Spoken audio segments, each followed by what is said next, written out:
Okay, so Davinci Resolve AI tools, they've been a game changer for me. So I've got 16 AI tools today to show you that can help you in your editing. The first one is the speed warp. So I've got some footage here of a skier going over a jump, and it was recorded at half speed, but let's say I wanted to slow it down even more, and let's be super generous here and go for 25%. Ripple the timeline, change. Now obviously the normal way, it does not look good whatsoever. So you'd normally come over to the retime and scaling and turn on the optical flow, which does make it look a little bit better, but it's still got loads of weird artifacts and spinning that you can see. So if you come over to the motion estimation and come down to AI speed warp better, this is an amazing upgrade from what it used to look like. Still a few artifacts on the snow, but as you can see, like, it looks so much better in the air. I'll just show you a quick side-by-side comparison. So on the left it's off and on the right it's on. As we can see, as we drop in, look at the skis, you can see a bunch of artifacts happening. And on this one, it looks like it was almost shot like that. So I've got another side-by-side comparison I did when I slowed someone dancing down. And just as you can see with the old way, without the new AI tool on, you can see all these blurry artifacts coming on. And on this one, it is a lot cleaner. There's obviously still limitations. Some footage you can't slow down as much. Some footage you can push even further. So I noticed I could push the ski footage quite far to 20% and it still looked relatively okay. But when I tried this on other footage to push it down more than 50%, it still didn't give the best results. So the next one we have is the magic mask. So the way you see this used a lot is when people want to put text behind someone or an image behind someone. So if you duplicate your footage, hold the Alt Shift and put that up. And then we're going to come over into the color tab. Come over to the AI Magic Mask, make a new node, and then I'm going to press better so the quality is much better, and press this so we can see the overlay when we turn on the mask. So for this one, just because I'm only putting text behind him, I don't really need to bother with the foreground elements. And then once you're happy with your mask, you just track forwards and backwards. And once the tracking is done, right click, add an alpha output and drag the blue to the blue. Come back to the edit page, and now this one has been masked out, so I can drag my title underneath, and now the title appears behind him.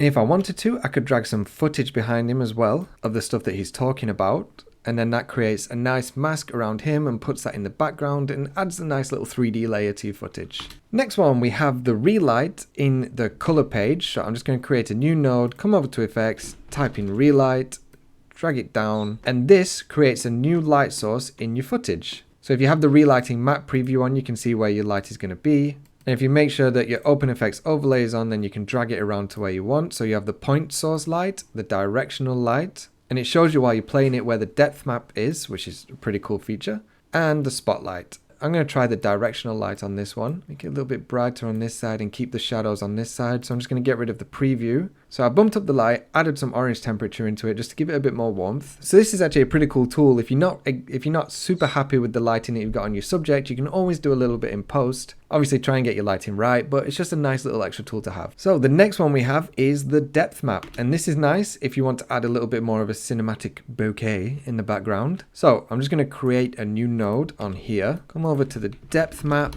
drag it on. Then we have a preview of the depth map. So the white is what is just not going to be affected. Gray is going to be affected a little bit, and then black is going to be affected a lot. So you can also isolate a specific depth if you just wanted to isolate the foreground or something, or just a certain section.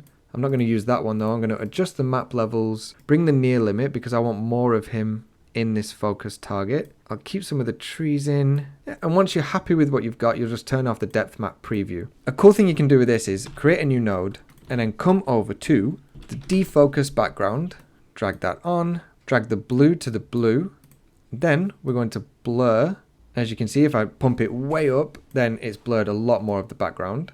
Push the blur all the way up while you're messing with your depth map, just so it's easier to see where things are. I want to make sure none of him is blurred out, so get the edges. There we go. Then come back, toggle the blur down so it looks like it's actually a natural kind of thing. You can also colorize it as well if you wanted to. I mean, I'm not going to use that, but if you wanted to go for that kind of effect, you can do.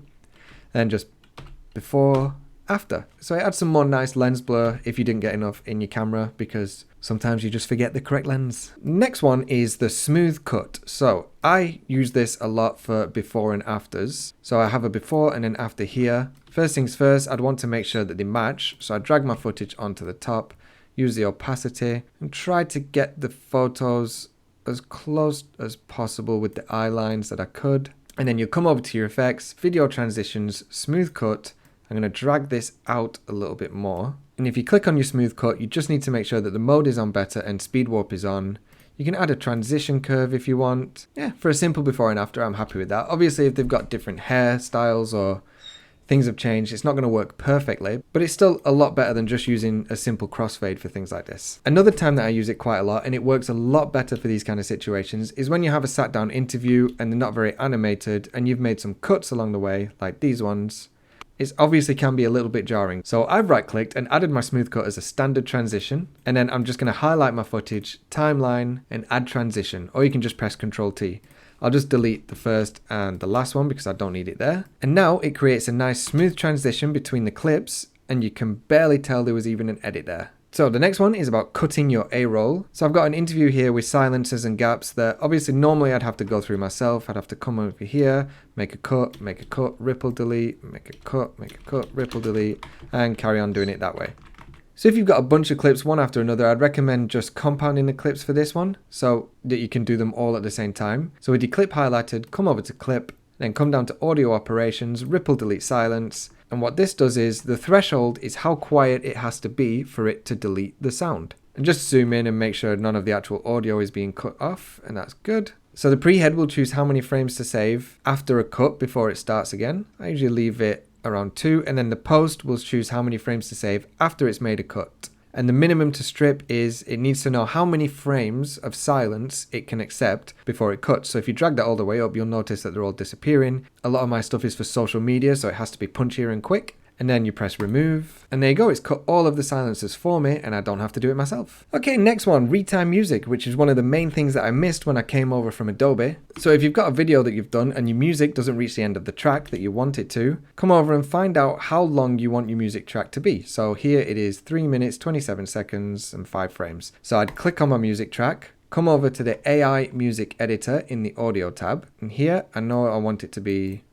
3 minutes and 27 seconds. Let's try that. Adjust. Okay, so once that's done, it extends the audio with a nice seamless cut. Of what really mattered. The one you may know me for was when I started my podcast. Exactly, you can't even tell that a cut was made. Sometimes it doesn't extend completely to the time that you gave it, annoyingly. So you might have to add an extra few seconds on to the target length because it cuts it as best as it can. It's not as good as Adobe's version, but it does try its best. So if I was going to do it again, I'd probably just add on an extra 10 seconds or something and then add a crossfade at the end. Yeah, the next one we have is the AI Music Remixer, and this is a pretty cool thing. So you can actually remove the drums, the bass, the guitar, the voice from your music. The voice does not work so good, but the drums does. So just as a quick example, are all built around the dream that you are chasing. That makes all the difference to that. And then we'll highlight our clip, come over to the music remixer, mute the drums. Are all built around the dream that you are chasing. That makes all the difference to that Monday morning. So yeah, it does work pretty well, but it's the same way as a noise reduction. Sometimes you push it too hard and it kind of removes other bits of the sound. You can also lower it by a certain amount. So if you actually want to bring the drums up, you can go in here, push the drums higher. Are all built around the dream that you are chasing. That makes... Now another one that they've released is to show you music beats in the timeline so you can cut to the music a lot easier. So if you right click your music and click show music beats, it will analyze the clip and make it so that you have something that you can snap to every time there's a beat. So every time you see a line, that's a beat. So you can just drag your clips and line it up to the beats. Obviously I don't want it to be that fast, but I'm just showing you how it would look. Truth is, the biggest moves I made in my career came from deep shifts in understanding of what really mattered. The one you may know me for was when I started my podcast. So yeah, that is a pretty handy tool, and then when you're done with it, you can just right click again and turn off the show music beats. Next one is the AI Audio Assist. What this does is it analyzes all of your audio footage and mixes it together between the music, the voices, the dialogue, the voiceovers, the sound effects and all that, and puts it together in a nice final output. But before you do it, I would duplicate your timeline because it can mess things up and it's very hard to adjust things because they use a lot of settings that you and me have probably never even heard of before. So just right click your timeline and duplicate before you do this, and then you go to timeline, AI tools, audio assistant, choose the output, which would be YouTube, and auto mix. Alright, when that's done, we'll just give it a little listen and see how it sounds, especially in parts where the music is.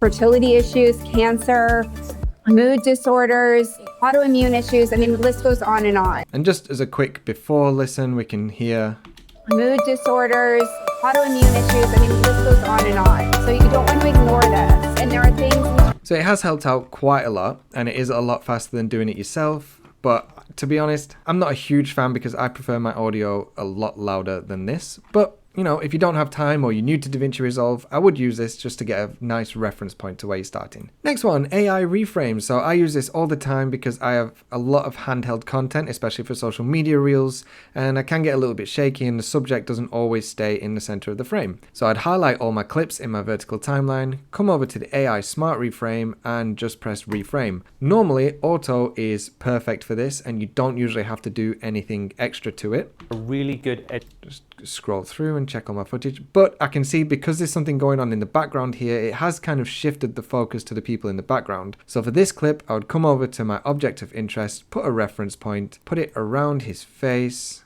and then reframe this clip again. I don't really mind if you've got 1 million followers. And there we go, it's kept him center in frame this time. Another one is AI Transcripts. So this is really good for long documentaries. So I have a clip here that I have cut up and cut some things out of. But if I want to find the original, I'll come over to Find in Media Pool and click this button here to transcribe the entire thing. So why this audio transcription is good, because if I've already cut up the interview and then the client has come back to me and said, hey, we want that bit that we mentioned about hormones in here, then I can come over to the search bar, type in hormones, find where it says. So I can grab this whole paragraph here up to with the gut and then just drag it from the source into my timeline. Okay, so another one while we're in the transcript section, you can also create subtitles from audio. If you come into timeline, AI tools, create subtitles from audio, and then choose what kind of preset you want. So if you wanted the Netflix preset, you just click Netflix, create. And now in Davinci Resolve, if you come over to your effects and your titles and scroll down to your subtitles, we now even have some animated subtitles that you can choose from. So say you wanted the word highlight, you can drag it to your subtitle track, and then when you press play, and it will highlight the words as you go along. So you have a few options there. I have a video on how to create your own animated presets as well, so that you don't have to use plugins or any external tools, and I'll link that down below. Another thing is called the Intelliscript. So you're going to import the footage that you want to cut with Intelliscript into Davinci Resolve. Now, if it's a podcast with 2 people, you're going to want to sync up your podcasts, export them together, and then import it back in. Otherwise, it won't work the same way. But for me, for this one, it's a YouTube video that I created a few years ago. We want to change it. We want to cut out a lot of things. We want to make a lot of spaces. So I've dragged this back in, and then I'm going to click on the transcribe button here. And then once it's been transcribed, just export to your transcription. For this to work, you either have to have a .txt file or a .docx file, which is a Word document. No other files will work, so you can't use a PDF or anything like that. You don't need the timestamps, so you don't have to worry about that. So once you've opened up your text file, you're going to start editing it and removing bits of the transcription that you don't want in your final video. Make sure you don't correct the spelling errors, because I know for a fact that this should be eyelidtosis, not isletosis. But if I correct it, it's not going to pick up the correct transcription again. So basically, what I do know is I want to get rid of the start. Eyelidtosis is a droopy eyelid.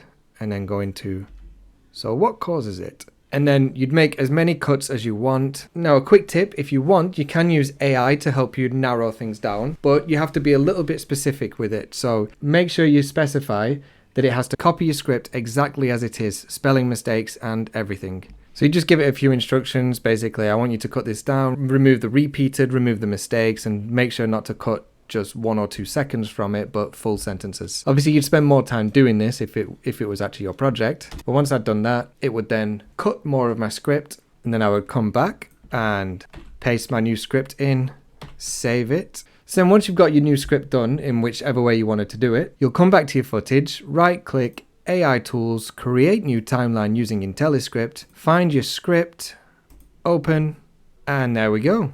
It's made the cuts exactly where it did in the script. Okay, the next one we have is the voice convert. So the voice convert really works best if it's the same person speaking. So say you have a recording of someone sat at a desk with a good microphone, and then they recorded something on a mobile phone, so you haven't got the best quality. You would use the voice convert then because it perfectly matches their pitch. Now you can try and match voices, and I will show you how to do that here, but it doesn't work very well, but I'll show you an example anyway. So first I have my footage of a speaker here, But how do you treat them? and I want to clone his voice. So I will right click the footage, or you can right click your audio clip, come to AI tools, and then go to Davinci AI voice training. If it's your first time using it, it'll ask you to download things, so just download it and then you're ready to go. Then it'll pop up with this, you must have legal rights, blah blah blah, of course I do, accept. And then give the voice model a name. I'm going to call it Dr. Tim Pierce 2.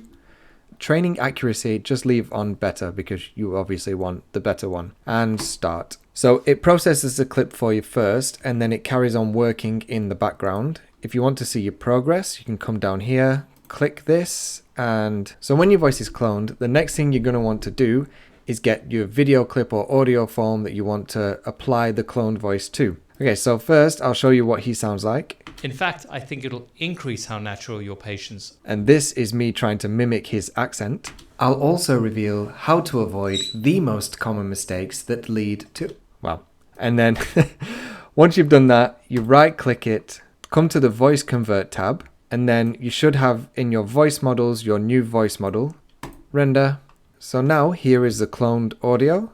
I'll also reveal how to avoid the most common mistakes. Okay, so just for comparison again, I'll also reveal how to avoid you're currently using small volumes in isolated areas of the face. I'll also reveal how to avoid the most common mistakes that lead to overdone results. And just as an example, this is what it sounds like when I use my normal common voice and then try to apply the clone to it.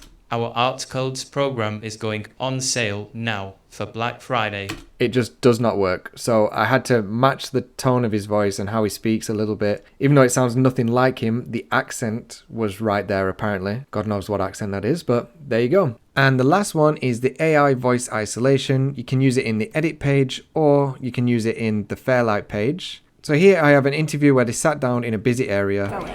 Maybe you're fine, but maybe you're not. So there's a lot of background noise on this one. So I'm just going to turn on the AI voice isolation. So I don't like to create panic. I don't want everyone. Now, I feel like that's a little bit too much and it's made it a little bit more robotic. So what I would do is drag it all the way down and then slowly drag it up until you get to the point where enough of the background is removed and it doesn't start to sound too robotic.